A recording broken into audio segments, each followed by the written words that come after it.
Greetings, true believers, and welcome to another intense episode of History of the Mar-Vell Universe. In our previous video, we recapped the origin of Thanos, as well as his first encounters with Iron Man and Drax the Destroyer. This, of course, was far from the only time that Thanos would come to threaten Earth. He returned to the small blue planet when he sent his agents after the original Kree Captain Mar-Vell.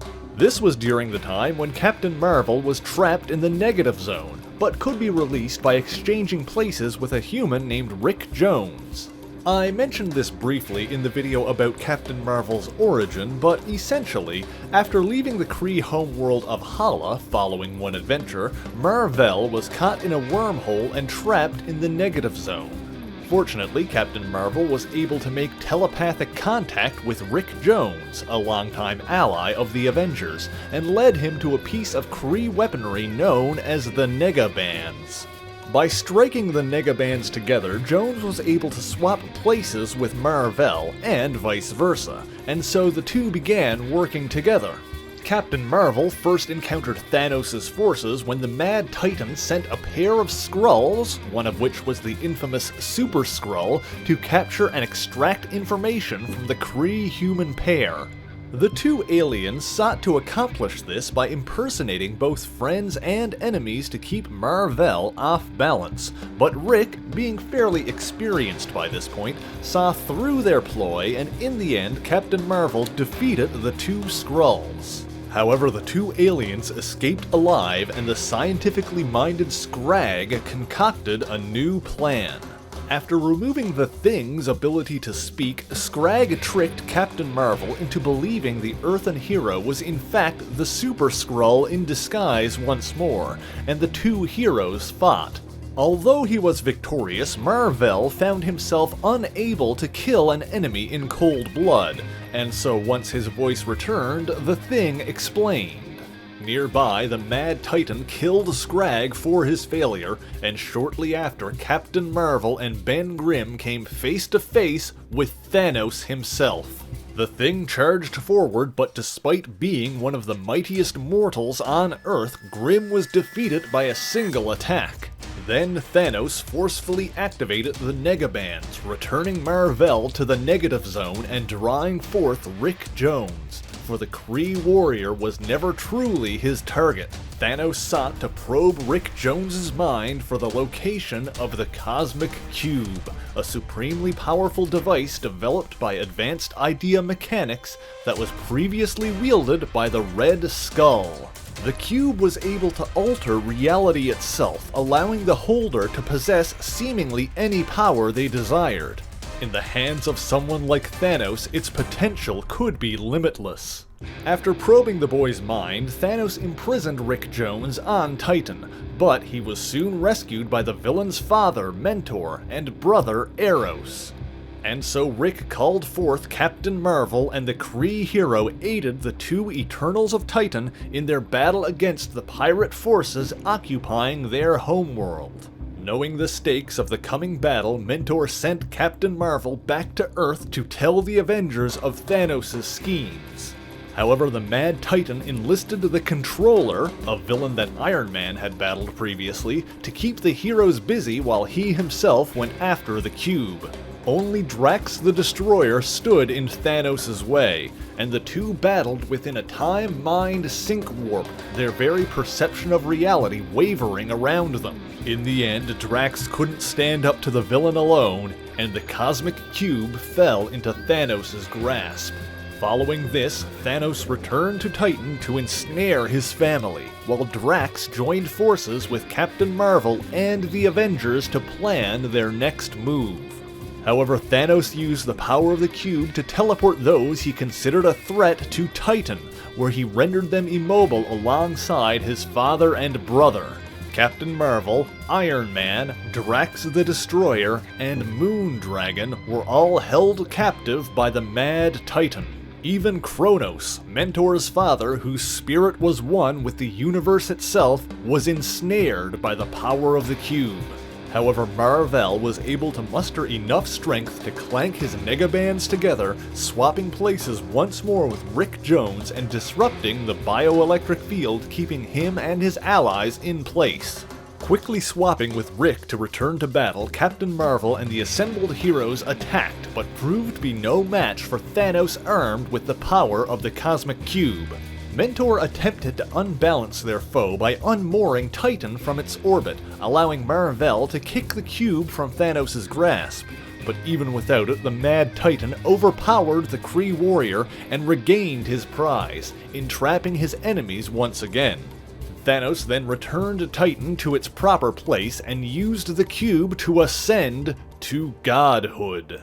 Drax was the first to strike back against the insane god, his assault destroying the very building they occupied.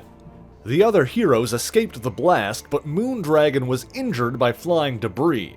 Mentor took her away for treatment while Iron Man, Eros, and Mar-Vell flew off to plan their next move.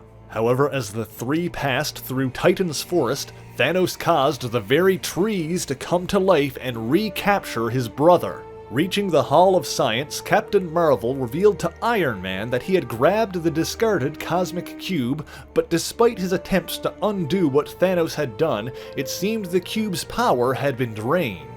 Before the two heroes could concoct a plan, the Mad God formed demonic warriors out of the building itself. The monsters attacked, knocking out the armored Avenger, and while all that was happening, Drax the Destroyer fruitlessly continued his assault. Thanos was still desperate to win the favor of his mistress, Death, and despite all he had accomplished, she seemed unimpressed, yet continued to watch. The Mad God sent his fleet to destroy the Earth, but the Avengers who remained there rose to the challenge. By destroying the translators that allowed the various races of Thanos' army to communicate, the Avengers were able to ensure the destruction of the invading forces. Meanwhile, Isaac, the amoral computer system that aided in the governance of Titan, revealed that the pre-programmed monsters that Captain Mar-Vell battled would never stop as long as the Kree warrior existed. And so, acting on a hunch, Mar-Vell struck his negabands together, returning to the negative zone and calling forth Rick Jones. Their intended quarry gone, the metal monsters became stationary. Knowing his Kree counterpart planned to use the Mad God's ego against him in some way, Rick Jones used Isaac's teleportation technology to return to Earth before calling out to challenge Thanos. Sure enough, the Mad God answered the call and returned to physical form. Rick once again changed places with Captain Mar-Vell and the battle renewed. However, even in physical form, Thanos easily overpowered his Star-born opponent. After defeating the Kree warrior, Thanos took note of his destroyed ships plummeting from the sky. However, it seems the battle was merely a trap for Earth's mightiest heroes, as while the Avengers returned from the skies above the Earth, Thanos used his godlike power to place them in a different time phase than the rest of the planet. And so the Avengers were unable to interact with anyone or anything. It was as if they weren't there at all. All except Mantis, whose perfect control over her own mind and body allowed her to communicate with Captain Mar-Vell. She informed the Kree hero of the Avengers' fate, and so only he and Drax remained to challenge Thanos. Despite their great power, it seems the two were no match for an angry god. However, Mantis had a startling realization. Most gods drew strength and power from their worshippers. Thanos' army was gone. He had no followers left. No one to worship him. Not even on Titan, where Mentor and Moondragon discovered and rescued the Eternals who survived Thanos' attack on their world. Out of the 114 who once inhabited Titan, only 17 remained. And so Thanos must have been drawing his godly power from another source, one the heroes had thought discarded and useless: the Cosmic Cube. Summoning all of his strength, Captain Mar-Vell broke through Thanos' reality-altering assaults and struck the device, shattering the cube. Upon doing so, the Avengers returned and Thanos disappeared. However, the Mad Titan did not die. Rather, the destruction of the cube merely reverted him back to mortal form, leaving him adrift in the center of the universe, until he was recovered by his flagship, Sanctuary. Abandoned by death, Thanos sought new sources of power, desperate to win her back. Using a machine to peer through time, Thanos discovered the existence of the Magus, the evil counterpart to Adam Warlock, and his Universal Church of Truth. Thanos traveled to the future where the Magus' holy forces were carving a swath of conquest across the cosmos. Those who refused to join the church were put to death. Such was the fate of the Zen-Huberi, an entire race of people exterminated by the Universal Church of Truth. All except for one, a young girl who was rescued by Thanos. Thanos raised this girl, training her and endowing her with great strength, using techniques similar to the ones he used on himself.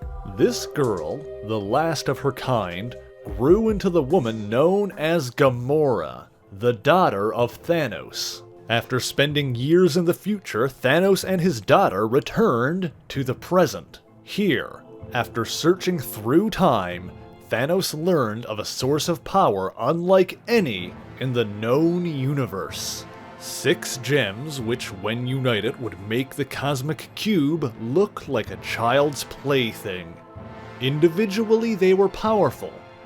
When united, they would be infinite. But that's a story for another week. Thank you so much for watching this video. If you enjoyed it, please leave a like, leave a comment, and share it on your favorite social media. As always, the issues referenced in this video are listed in the description below if you would like to read them for yourself, as well as links to my various social medias, including my Twitter, where you can see art, announcements, and updates. So until next time, true believers, Excelsior!